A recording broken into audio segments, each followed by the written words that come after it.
In vitro fertilisation में zip का full form क्या है? जाइगोट इंट्रा फैलोपियन ट्रांसफर, यानी कि जाइगोट का ट्रांसफर किया जाता है किसमें? फैलोपियन ट्यूब में। देखो इसमें नाम से देखो ना, zygote intra fallopian transfer, that means zygote का ट्रांसफर किसमें किया जाता है? फैलोपियन ट्यूब में। अब देखो इसकी टेक्निक क्या है? इसमें सबसे पहले जो फीमेल पार्टनर है या तो फीमेल डोनर है उसे क्या लिया जाता है? ओवम, और मेल पार्टनर से क्या लिया जाता है? स्पर्म। इसको कलेक्ट किया जाता है लैब में पेट्री डिश में, और उसी में इसको क्या किया जाता है? फ्यूज कराया जाता है। अब स्पर्म का ओवम के साथ फ्यूजन होता है तो जाइगोट बनता है, ठीक है। इस जाइगोट में तुम्हें पता है ना, क्लीवेज डिवीजन होता है, ठीक है। 1 सेल स्टेज 2 सेल स्टेज में कन्वर्ट होता है, 4 में, 8 में, 16 सेल स्टेज में। अच्छा, 8 to 16 सेल स्टेज जाइगोट को हम क्या बोलते हैं? ब्लास्टोमेयर बोलते हैं ना।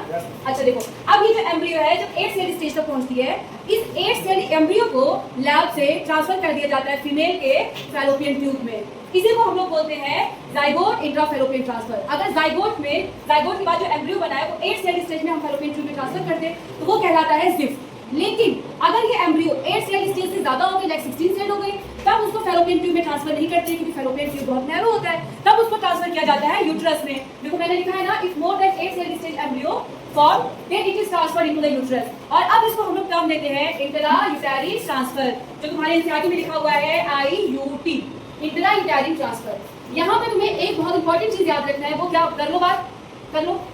वो क्या याद रखना है कि यहाँ पर जिफ्ट में 8 सेल स्टेज तक जो होता है वो ट्रांसफर किया जाता है एम्ब्रियो, और IUT में मोर देन 8 सेल स्टेज। ये नीट में भी कुछ भैया बोलो, जिफ्ट किसमें आता है?